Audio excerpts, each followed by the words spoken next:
السلام عليكم ورحمة الله وبركاته. عاملين ايه؟ النهارده فرحان قوي وفي نفس الوقت زعلان، يعني مش عارف اجيبها لكم ازاي. فرحان ان على القناة دي وبنفس الشخص الفقير الى الله احمد صبحي محمود، عشان لو الناس عايزة الاسم ثلاثي. قلنا على القناة دي وصفة سهلة مع احمد من 4 سنين واكتر، ان الهرم الغذائي اللي امريكا مصدعانا بيه بقالها من ستينات القرن الماضي، وهي بتقول لنا كلام عشان تعمل بروباجندا ليه وتعمل دعايه لمنتجات الاغذيه بتاعتها. وسبحان الله كانت مديانا هرم غذائي مقلوب دلوقتي. وبعد ما ظهرت النتيجه المحزنه ان 60% من اطفال العالم جالهم سمنه مفرطه، او 60% سوري من اطفال في امريكا بيعانوا من سمنه مفرطه وامراض سكري في سن من 4 سنين، هتقولوا يعني الناس دي كانت فين من زمان؟ فاقوا لما بدأ فعلا جيل كامل طالع مريض بالسكر ومريض بالسمنة. اللي حصل يا جماعة ان الناس دي شيطنة الدهون المشبعة بقالها من ستينيات القرن الماضي، يمكن من سنة 60. الناس دي شيطنة الزبدة، شيطنة لبن كامل الدسم، وبدأوا يزقوا الشوفان اللي انا لحد دلوقتي بقول عليه اكل حصنة، والناس ما كانتش مصدقاني، وبقول لهم يا جماعه الحاجه دي غلط. احب اقول لكم ان من ضمن الدراسه اللي اتعملت برضو في اخر اليومين اللي فاتوا دول عن بس الشوفان، ان المؤشر الجلاسيمي بتاعه بالنسبه للشوفان ودي الشوفان وكل مستوردات الشوفان على المؤشر الجلاسيمي هي 80. 80 دي يعني هو مقارب للفينو والعيش الابيض.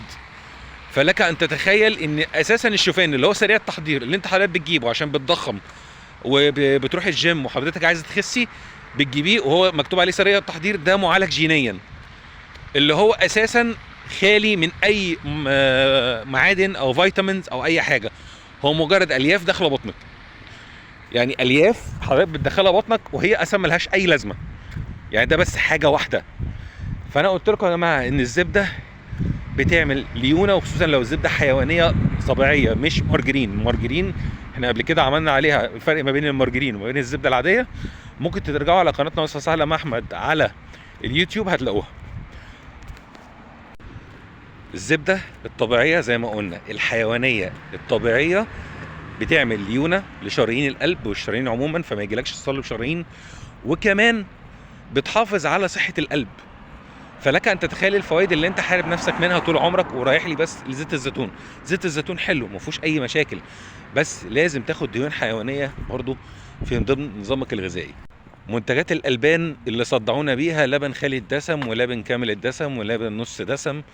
اشربوا لبن كامل الدسم بعد اذنكم، ما تحرموش نفسكم من الكالسيوم والدهون اللي بتخش جسمكم وجسم اطفالكم. السكر بلاش، تحت 4 سنين تدوا الاطفال سكر مصنع. السكر والحلويات المصنعه بالنسبه للاطفال دي خطوره جامده جدا، اللي هي بتمنع النمو العقلي السليم للطفل. حاولوا تزودوا لهم بروتينات على قد ما تقدروا. ما تفرحوش ان انتوا بتسكتوا طفلكم بشوكولاته. الشوكولاته دي تبقى عامله زي التريتس كده، زي ما بنديها للبيتس بتاعتنا، يعني تدوها له زي كده زي مكافآت، وما تبقاش باستمرار. معلش انا عارف ان الموضوع هيبقى صعب شويه على الامهات اللي كمان اللي هي متعوده ان هي تدي اطفالها الكلام ده، بس والله ده حاجه لمستقبلهم وحاجه لصحتهم. ان شاء الله هنكمل معاكم الهرم، وهنعدل بقى الهرم بتاعنا بقى، وهنقول لكم بقى الهرم الغذائي الصح بتاعنا.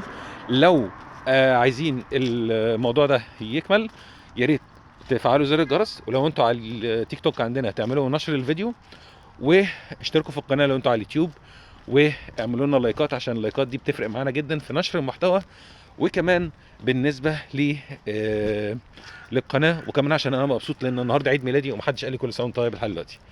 فمع السلامه.